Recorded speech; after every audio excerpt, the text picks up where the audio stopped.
4PM news network पे स्वागत है अभय दुबे जी आपका। एक जमाना था कि प्रधानमंत्री नरेंद्र मोदी का चेहरा आता था, ग्राम पंचायत, जिला पंचायत, विधानसभा, लोकसभा, उनका चेहरा जीत की गारंटी होता था। जहां पोस्टर पर लगा दिया नरेंद्र मोदी का चेहरा और चुनाव जीत गए। मोदी जी भी कहते थे एक अकेला सब पर भारी, मतलब इतना ज्यादा ओवर कॉन्फिडेंस था कि जहां मेरा चेहरा आ गया वहां तो चुनाव जीत गए। लेकिन अब लगातार एक के बाद एक जो झटके लग रहे हैं, मोदी जी के चेहरे पे अब चुनाव नहीं जीता जा सकता, ये लगभग सब तय मान गए हैं। तो जिस समय वो चेहरा ढल गया, जिस समय उस चेहरे की ब्रांडिंग खत्म हो गई, उस समय में भारतीय जनता पार्टी की तरफ से ये प्रस्ताव रखा गया और सरकार इस प्रस्ताव पे आगे बढ़ रही है कि एक देश एक चुनाव हो। कोविड कमेटी ने किया है, शायद शीतकालीन सत्र में ये आ जाएगा। तो क्या ये जो एक एक प्लानिंग है मोदी जी की, ये कहना कि अभी भी मेरे चेहरे पर चुनाव जीता जा सकता है, क्या इस देश में एक चुनाव संभव है? विपक्ष ने इसकी मजाक उड़ाई है, क्या संभव ही नहीं है देश में एक चुनाव हो जाए? विपक्ष तरह तरह के अपने तर्क दे रहा है। आपको क्या लगता है कि जब चुनाव सिर पर है, महाराष्ट्र के चुनाव टाले जा रहे हैं, उस समय में वन नेशन वन इलेक्शन का ये फॉर्मूला लागू क्यों किया गया? उत्तर प्रदेश में पता है कि अगर वन नेशन वन इलेक्शन हो गया, यूपी में चुनाव हो गया आज की तारीख में, तो सरकार चली ही जाएगी क्योंकि इतना विरोध है। तो फिर ये शगुफा छोड़ने के पीछे क्या रणनीति हो सकती है, क्या कारण हो सकता है? देखिए, दो बातें मैं इस पर कहूंगा। एक बात तो यह है कि मोदी जी ने जब वो 400 पार का नारा दे रहे थे, उस वक्त उन्होंने जो 100 डेज का अपना प्लान बताया था, तो वो घुमा फिराकर अभी 15 अगस्त पे बोल रहे थे। तो देखिए, भाषण के आखिर में उन्होंने वही सब पुरानी बातें कुछ दर्ज करने के लिए इतिहास में, हमने लाल किले से उसको बोला, वो बोली थी उन्होंने बातें पूरी। असल में वो ये छवि पेश करना चाहते हैं कि हम अपने एजेंडे से हटे नहीं है। ये ठीक है कि हमारा बहुमत चला गया है, जिसको वो अपने कभी मुंह से स्वीकार नहीं करते है। बार बार कहते हैं कि हमारी सबसे ज्यादा सीटें हैं, 240 सीटें हैं, सारे एनडीए गठबंधन की मिला के उससे भी ज्यादा हमारी सीटें हैं, इस प्रकार की बातें वो करते हैं।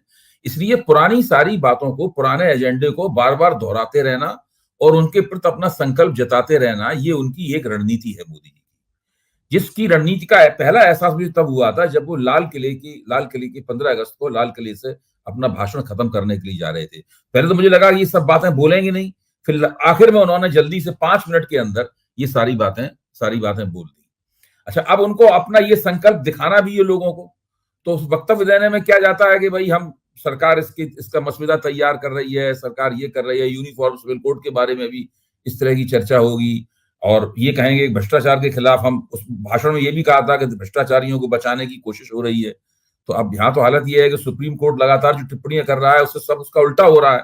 दिल्ली को उन्होंने अपने तथाकथित भ्रष्टाचार विरोधी अभियान की प्रयोगशाला बना रखा था, वो प्रयोगशाला पूरी तरह ढह चुकी है, और फरवरी में दिल्ली का चुनाव का नतीजा आएगा तब तो उस प्रयोगशाला पूरी तरह धूल दूसरित हो चुकेगी, उसकी पूरी साख खत्म हो चुकेगी। आम आदमी पार्टी बहुत बुरी तरह भारतीय जनता पार्टी को फरवरी के चुनाव में ठोकने के लिए जा रही है। 2020 में जो चुनाव नतीजे आए थे, कमोबेश 19-20 के फर्क के साथ में, वैसे ही नतीजे फरवरी में आने वाले हैं, क्योंकि भाजपा के पास ना कोई नेता है और ना ही कोई रणनीति है। अब मैं आता हूं इसके ऊपर, क्या एक देश एक चुनाव भारत में संभव है? विपक्ष की मैं इस बात से कमोबेश सहमत हूं कि ये संभव ही नहीं है। अगर ये संभव होता तो ये खत्म ही नहीं होता। हिंदुस्तान आजाद हुआ था वन नेशन वन इलेक्शन था, और ये वन नेशन वन इलेक्शन 60 के दशक तक चलता रहा। लेकिन उसके बाद जब राज्यों क्षेत्रीय शक्तियों का उदय हुआ, राज्यों में कांग्रेस का पराभव, वन नेशन वन इलेक्शन केवल तभी चल सकता है जबकि सारे देश में एक बड़ी डोमिनेंट पार्टी हो। यानी एक डोमिनेंट पार्टी का हिंदी में हम क्या कहेंगे? एक दल महाप्रबल। कांग्रेस आजादी के बाद में एक दल महाप्रबल थी। भारतीय जनता पार्टी एक दल महाप्रबल बनने से बहुत दूर है। भारतीय जनता पार्टी एक इलाके की डोमिनेंट पार्टी है, प्रभुत्वशाली पार्टी है एक इलाके की, जो उत्तर भारत, पश्चिम भारत और मध्य भारत है, इस इलाके की डोमिनेंट पार्टी है। दक्षिण में उसका कोई नामो निशान नहीं है। उत्तर पूर्व में है लेकिन काफी कमजोर है, और उत्तर भारत के कुछ इलाकों में भी उसका प्रभुत्व या तो है नहीं, या अभी पिछले दिनों बुरी तरह घटा है। तो अब वो जो 2014 में और 2019 में एक इलाके की डोमिनेंट पार्टी थी, वो वैसी डोमिनेंट पार्टी भी अब नहीं रह गई है वहां पर। क्योंकि अब हालत यह है कि मैं अपने पुराने साथियों से, जो पत्रकार भी हैं और एक्टिविस्ट भी रहे हैं, जो उत्तर प्रदेश में काम करते हैं, जनता का काम करते हैं, जनता के बीच में घूमते हैं, छोटे छोटे प्रोजेक्ट चलाते हैं, जब मैं उनसे बात करता हूं, वो लोग बड़ी अच्छी नब्ज पर उनकी उंगलियां होती हैं। पूछता हूं तो वो कहते हैं कि कांग्रेस का उत्तर प्रदेश में भले ही गांव गांव में संगठन ना हो, उनके पास कार्यकर्ता भले ही ना हो, लेकिन राहुल गांधी का नाम सबकी जुबान पर है। और राहुल गांधी अगर समाजवादी पार्टी, इसका सब जगह संगठन है, उसके साथ अगर गठजोड़ बनाए रहे तो फिर उत्तर प्रदेश में भारतीय जनता पार्टी का जीतना तकरीबन नामुमकिन हो चुका है। आज की स्थिति है। तो ऐसी स्थिति में आप एक भारतीय जनता पार्टी को एक वन नेशन वन इलेक्शन करने से कोई लाभ नहीं होगा। पहली बात, ये वो जमाना चला गया जब सोचते थे सब लोग कि वन नेशन वन इलेक्शन करने से मोदी सारे देश में चुनाव जीत जाएंगे। ये नहीं, ये तो अब बिल्कुल होने वाला नहीं है। दूसरी बात यह है कि अगर ये संभव होता तो ये 60 के दशक में ये टूटता नहीं।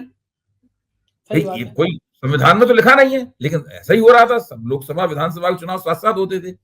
अब क्या है कि राज्यों के चुनावों में बड़ी विविधता है, मुद्दों में विविधता है, पार्टियों में विविधता है, क्षेत्रीय शक्तियों का उदय हो चुका है बड़े पैमाने पर, और क्षेत्रीय शक्तियां उठती गिरती रहती हैं। कभी क्षेत्रीय शक्ति हावी रहती है, वही चुनाव जीतती है, कभी कभी वो चुनाव वो हार भी जाती है। अब भारतीय जनता पार्टी को देखिए, भले ही मोदी जी ने ये छवि बना रखी हो कि हमारे चेहरे सब लोग जीत जाते हैं, लेकिन आप गिनिए 2014 के बाद कितनी विधानसभाओं में भारतीय जनता पार्टी की पराजय हुई।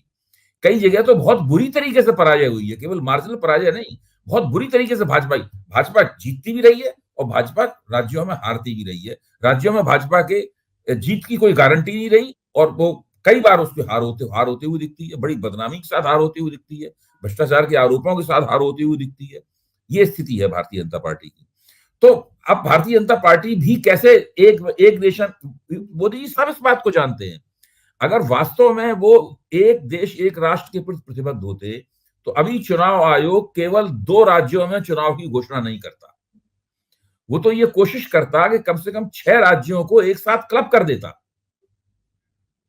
और देखिए, हेमंत सोरेन से आप इस्तीफा नहीं मांग सकते थे, ठीक है, चलिए कोई बात नहीं, लेकिन आप ये आपकी सरकार जो है महाराष्ट्र में कर सकते, हाँ महाराष्ट्र सरकार से इस्तीफा आप मांग सकते थे, आप हरियाणा सरकार से इस्तीफा मांग सकते थे, आप बिहार सरकार से इस्तीफा मांग सकते थे। आप इन सबसे इस्तीफा मांग के सबके चुनाव अभी कराने हुए, सबके चुनाव फरवरी में करा देते या अभी करा देते, अक्टूबर नवंबर में सबके चुनाव करा देते आप। ये तो आप करा ही सकते थे, लेकिन ऐसा आपने कुछ नहीं किया। आप कम से कम महाराष्ट्र, झारखंड और महाराष्ट्र, झारखंड, कश्मीर और हरियाणा, इन 4 राज्यों के चुनाव तो एक साथ करा ही सकते थे। भले ही आप दिल्ली के और बिहार के चुनाव ना करा पाते, बिहार के चुनाव काफी दूर है, लेकिन इन 4 राज्यों को तो आप एक साथ कर ही सकते थे, वो भी आपने नहीं किया।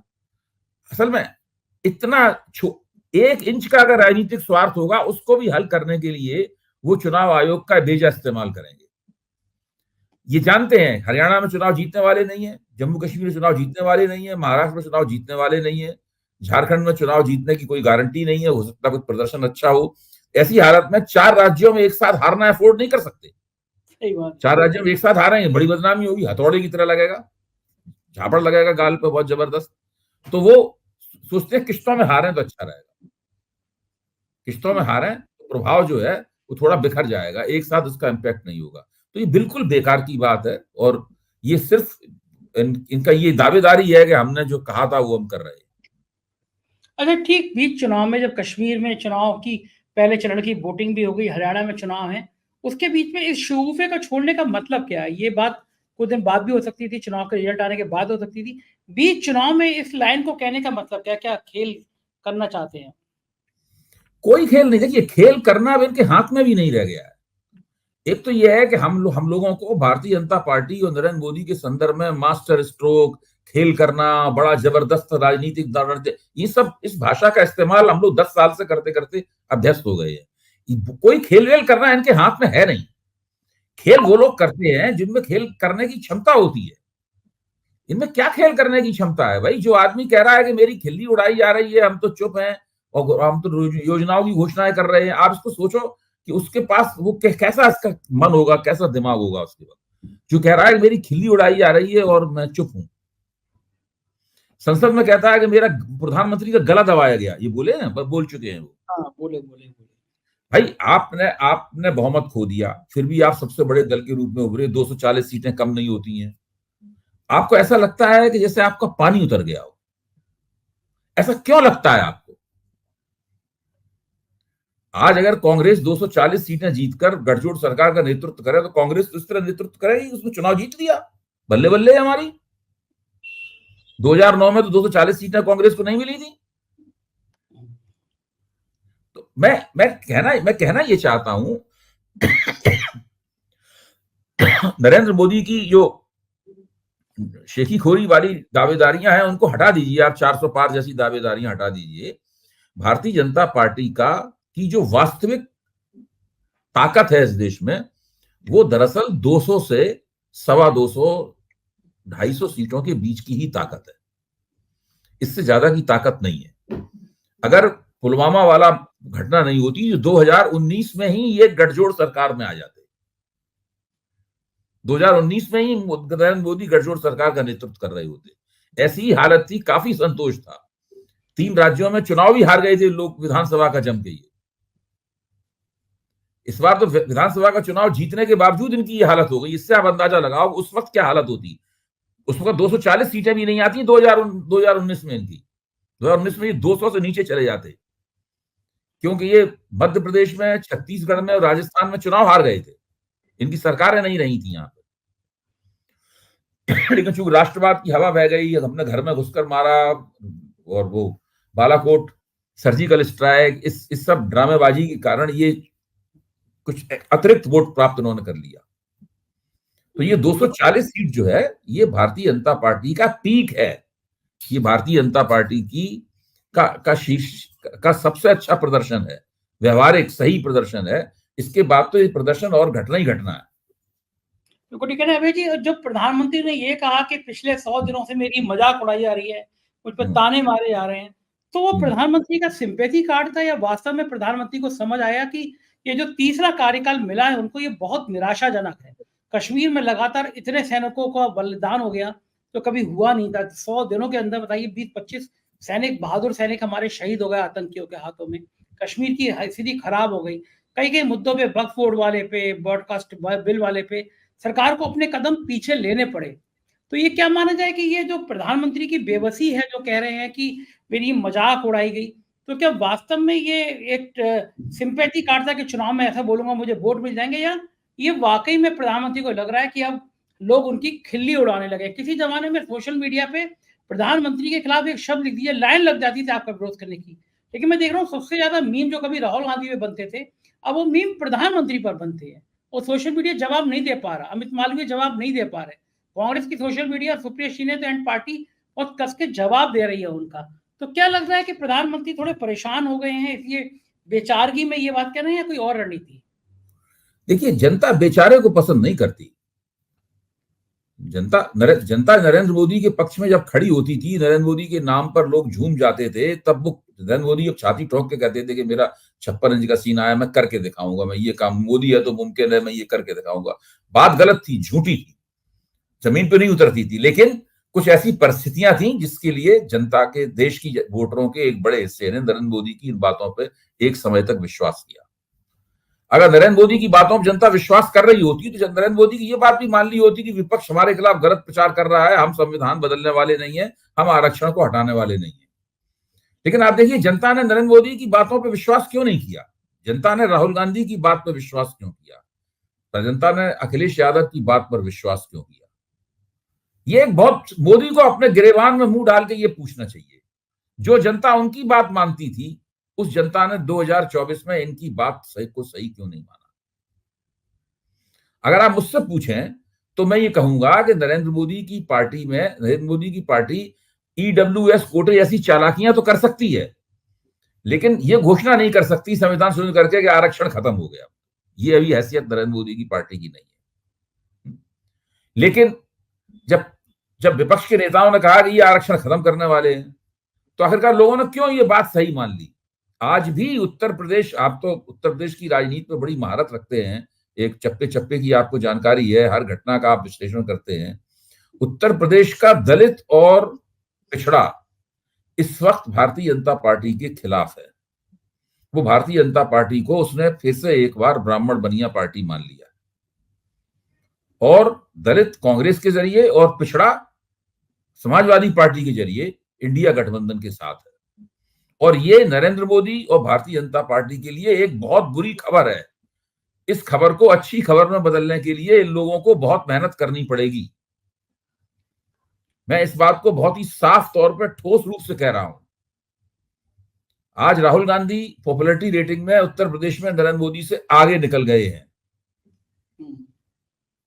और इन्होंने अरविंद केजरीवाल के खिलाफ दिल्ली में जो भी प्रपंच रचा पिछले 1.5 साल में, एक बार भी अरविंद केजरीवाल को लोकप्रियता की रेटिंग में पहले 5 लोगों से, नेताओं से हार नहीं निकाल पाए। दिल्ली में कोई आम आदमी पार्टी के खिलाफ लहर नहीं चल रही है। दिल्ली में अरविंद केजरीवाल के खिलाफ कोई लहर नहीं चल रही। अगर भाजपा वाले ये मानते हैं तो ये मुगालते में हैं। तो अभी इनको पता चलेगा कि दो फरवरी के महीने में इनका क्या हश्र होने वाला है। और ये उत्तर प्रदेश में जब चुनाव होंगे तब आप देखिएगा उत्तर प्रदेश में लोगों को क्या हश्र होने वाला है। हाँ, सही बात है। हरियाणा में जो कांग्रेस ने फिर टर्म कार्ड चल दिया, हरियाणा में तो ऐतिहासिक पराजय होने जा रही है। फिर सिलेंडर की बार वहां पे शुरू हो गई है कि सिलेंडर हो जाएंगे। देखिए उसमें स्तब्ध रह जाएंगे। हाँ बोलिए। उसमें आज कांग्रेस ने घोषणा पत्र में फिर ये कहा कि महिलाओं को 2,000 रुपए मिलेंगे, सिलेंडर हम सस्ता करेंगे, सिलेंडर इस दर पे देंगे। आपको याद होगा राजस्थान में भी सिलेंडर की बात छिड़ गई थी। कांग्रेस ने कहा हम 450 को देंगे, बीजेपी ने कहा हम 400 को देंगे। सरकार बनने के बाद हम ढूंढते रहे कि वो इलेक्शन सिलेंडर कहाँ चला गया। उत्तर प्रदेश में अमित शाह ने कहा कि सरकार बनने दीजिए, हर होली पर सिलेंडर मुफ्त मिलेगा। कई होली बीत गई, सिलेंडर दिखता नहीं है। तो ये जो घोषणाएं हैं चुनाव की, लेकिन आज कांग्रेस ने जो 7 चुनावी घोषणाएं जारी करी हैं, हरियाणा में उसका बड़ा भयंकर स्वागत किया गया। कांग्रेस का जो घोषणा पत्र है, पिछली बार प्रधानमंत्री ने ये कहकर कि भाई कांग्रेस के घोषणा पत्र में ये है कि सब कुछ छीन के मुसलमानों को दे देंगे, सब कुछ आपका मुसलमान ले जाएंगे। उस घोषणा पत्र कांग्रेस के बहुत बड़े नेता ने मुझसे कहा कि हम भी मान रहे थे हमारे घोषणा पत्र को 50,000 से ज्यादा लोग नहीं पढ़ेंगे, किसी पार्टी के घोषणा पत्र नहीं पढ़ते। लेकिन प्रधानमंत्री ने उसको इतना प्रचारित किया, बोले हमें उम्मीद नहीं थी कि लाखों में घोषणा पत्र डाउनलोड करके पढ़े लोगों ने कि देखें इसमें है कहाँ मुसलमान तो कहीं था नहीं, मुसलमानों को दे देंगे। तो प्रधानमंत्री के प्रचारित करने से कांग्रेस का घोषणा पत्र और ज्यादा चर्चा में आ गया। इसीलिए जो ये प्लानिंग हो रही है कांग्रेस की रणनीति के तौर पर, क्या लग रहा है कि इस बार कुछ थोड़ा ज्यादा अकलमंदी से कांग्रेस चुनाव लड़ने लगी है। और हरियाणा में ये अपोजिशन कह रहा था कि ये सेल्फ गोल कर देंगे, कांग्रेस पे फूट पड़ जाएगी। कम से कम हरियाणा में तो ऐसी कांग्रेस में भी कोई बात दिखाई दे नहीं रही है। संजय जी, आपके सवाल के जवाब में 2 बातें। पहली बात तो ये है कि ये इन्होंने जो कांग्रेस के प्रचारक का रोल प्ले किया था घोषणा पत्र के संदर्भ में लोकसभा चुनाव के दौरान, आजकल यही भूमिका ये राहुल गांधी को लोकप्रिय करने में निभा रहे हैं। राहुल गांधी जब अमेरिका गए, अगर राहुल गांधी अमेरिका घूम आते, अगर भाजपा वालों ने या दिल्ली में इतनी उछल कूद न मचाई होती मीडिया के ऊपर, तो राहुल गांधी के वक्तव्यों को लोग ध्यान से नहीं सुनते। इन्होंने राहुल गांधी के वक्तव्यों का जो संज्ञान लिया और उसके ऊपर आरोप लगाए कि इसकी संसद सदस्यता खत्म कर देनी चाहिए, ये सबसे बड़ा आतंकी है। ये बोले ना, अवनीत बिट्टू बोले कि सबसे बड़ा आतंकी है। और गिरिराज सिंह ने कहा ना इनकी सांसदी खत्म कर दी जानी चाहिए।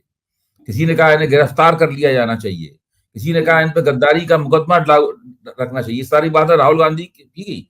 मेरा तो मानना यह है कि इन बातों के प्रभाव के कारण लोगों ने उत्सुकता से सोशल मीडिया पर राहुल गांधी के कार्यक्रमों के जो क्लिप हैं वो लाखों करोड़ों की संख्या में देखे और राहुल गांधी को और ज्यादा लोकप्रिय किया।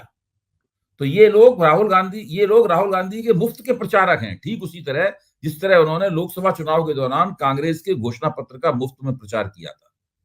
और ये बात भाजपा की समझ में नहीं आ रही है।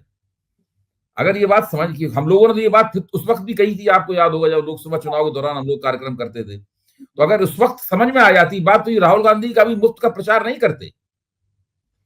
देखिए, जब नेता जब चढ़ान पर होता है, यानी जब उसका ग्राफ ऊपर चढ़ रहा होता है, तब आप उस पर अटैक करोगे तो आप उसका भला करोगे, अपना नुकसान करोगे। इस तरह मोदी जब चढ़ान पे थे, जब उन पर अटैक किया था तो मोदी को फायदा होता था, हमला करने वाले का नुकसान होता था। वही स्थिति में राहुल गांधी इस वक्त, जितना राहुल गांधी पे हमला किया जाएगा उतना राहुल गांधी का ग्राफ ऊपर बढ़ेगा, वो जनता के बीच में वो बंदा लोकप्रिय होगा। ये भारतीय जनता पार्टी को अभी तक समझ में नहीं आया है। ये समझ क्यों नहीं पा रहे? इतनी लंबी चौड़ी टीम है, प्रधानमंत्री जी के इर्द गिर्द इतने काबिल लोग रहते हैं, बीजेपी के IT सेल है। देखिए, इसको इमेज ट्रैप कहते हैं संजय जी, इसको इमेज ट्रैप कहते हैं कि लोग अपनी ही बनाई हुई इमेज में फंस जाते हैं। मोदी जी अपनी अपनी बनाई हुई जो इमेज होती है, छवि होती है, वो एक बुलबुला होता है। आदमी उस बुलबुले में रहना शुरू कर देता है। वो मानता ही नहीं है कि ये बुलबुला फूट गया है, वो यही मानता है कि वैसा ही हो रहा है। फिर आसपास के तमाम चाटुकार भी उसे ठीक से सोचने नहीं देते। उसको आज भी किसी की भाजपा में हिम्मत नहीं है नरेंद्र मोदी को कोई राय दे दे। नरेंद्र मोदी बताएंगे कैसे क्या करना है। नरेंद्र मोदी को कौन बता सकता है कैसे क्या करना है। आप देखिए नरेंद्र मोदी के प्रति उनके मुख्यमंत्री और उनके गृह मंत्री अमित शाह वफादारी कैसे व्यक्त करते हैं। आज आपने अखबारों में तस्वीर देखी होगी सवेरे, विष्णु साय जो छत्तीसगढ़ के मुख्यमंत्री हैं, ठीक उसी शैली में नरेंद्र मोदी के प्रति अपनी निष्ठा व्यक्त कर रहे हैं जिस शैली में अमित शाह उनके प्रति सार्वजनिक रूप से अपनी निष्ठा व्यक्त करते हैं। उनको कुर्सी पे बैठे हुए नरेंद्र मोदी, मुख्यमंत्री बगल में खड़े हुए हैं और उनका वो हाथ उठाकर हाथ यहाँ चूम रहे हैं।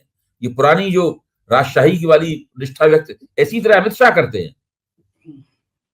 अमित शाह भी यूं करके हाथ माथे से लगाते हैं या चूमते हैं, इस तरह करते हैं। तो ये जो मोदी बहुत पसंद करते हैं इस तरीके से अपनी वफादारी व्यक्त करने का जो पुराना अंदाज है उसको बहुत पसंद करते हैं मोदी जी।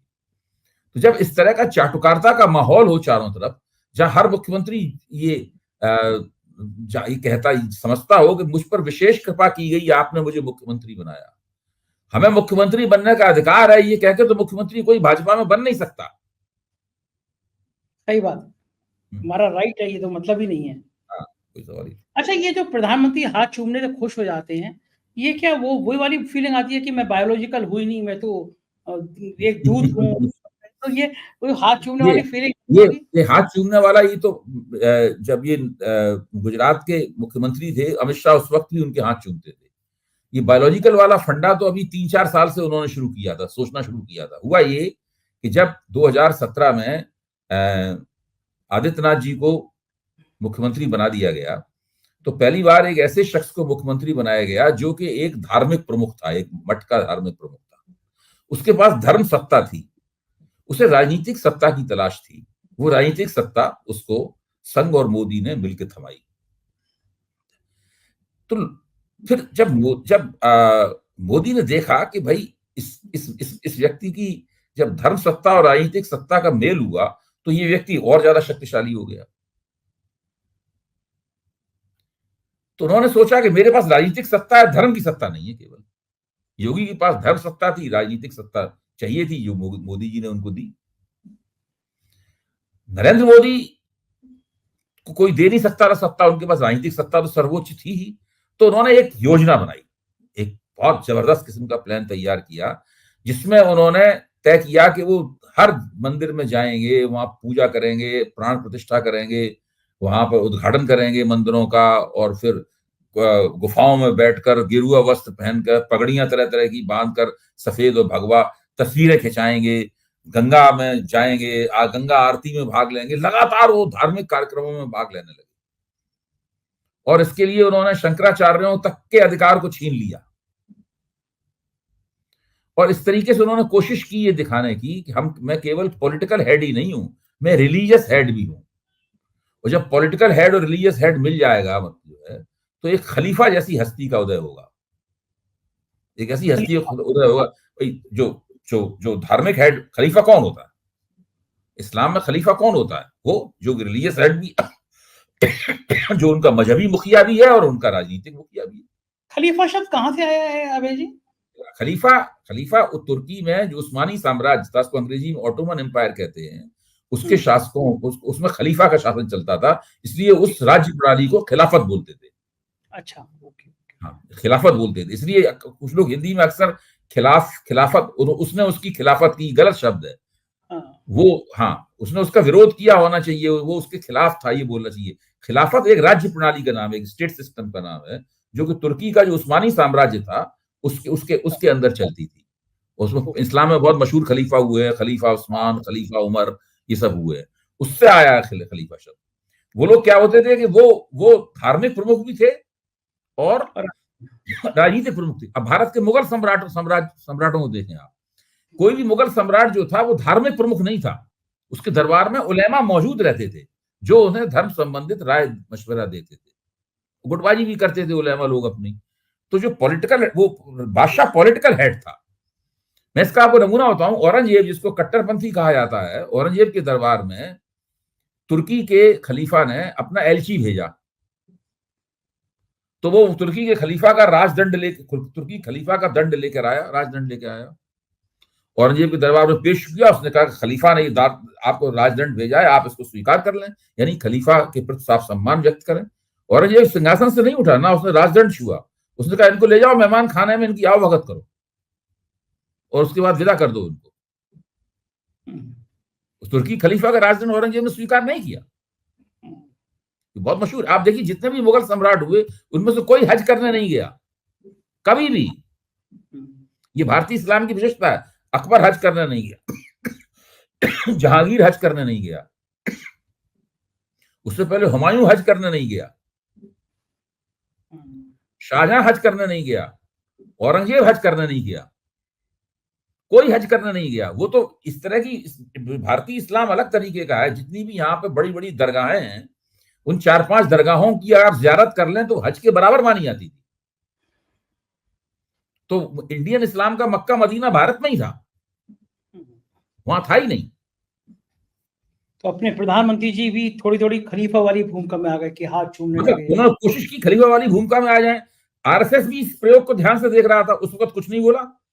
अब तो लाइन लगा दी मोहन भागवत जी ने। राय ने उनको विष्णु का अवतार कहा, जब साक्षी महाराज ने उनको देवता कहा, जब नड्डा साहब ने उनको देवताओं का देवता कहा, जब ये खुद को ही नॉन बायोलॉजिकल कहने लगे, उस वक्त संघ परिवार ने कोई टिप्पणी नहीं की। ये लोग चुप बैठे रहे, सोचते रहे कि पता नहीं इसके चक्कर में इसकी 350 सीटें ना आ जाए। हाँ, अगर वो अभी निंदा कर देंगे तो फिर ये मारेगा मैं। फिर उन्होंने ये सोचा तो वो उन्होंने चुप बैठे रहे। जब इनको उन्होंने बहुमत खो दिया, उसके बाद अब रोज कमेंट करते हैं कि भाई आप ईश्वर मत समझिए अपने आप को, लोगों को मानने दीजिए महात्मा आपको, और आप राक्षस सब चीजों को कंट्रोल करता है। ये सब बातें कह रहे हैं ना मोहन भागवत। अब कह रहे उस वक्त कहाँ बोलते थे? उस वक्त हम ही आप बोलते थे, हम और आप बोलते थे, कोई बोलता ही नहीं था इस बात पे। कोई बोलता नहीं था। मैंने एबीपी चैनल उस वक्त बोला था कि अगर नरेंद्र ये इतनी सीटें मिल गई तो इनका खुद मंदिर बनेगा नरेंद्र मोदी का, और ये खुद ही उसकी प्राण प्रतिष्ठा करने जाएंगे, और दूसरी प्राण प्रतिष्ठा का अधिकार केवल डोनाल्ड ट्रंप को होगा। आपने कहा था, हमारे चैनल पे भी कहा था, कहा था, मुझे याद है। सही बात है। अब देखते हैं कि नतीजे बताएंगे कि खलीफा जी की खलीफागिरी काम आई या नहीं आई। बहुत बहुत शुक्रिया अभय जी। तो ये अभय दुबे जी, मुझको यकीन है ये बातचीत आपको पसंद लगी आई होगी। कुछ और कहना हो आपको तो जरूर बताइएगा, आपकी राय का मुझे इंतजार रहेगा। चैनल को ज्वाइन करना और सब्सक्राइब करना ना भूलें। शुक्रिया, थैंक यू।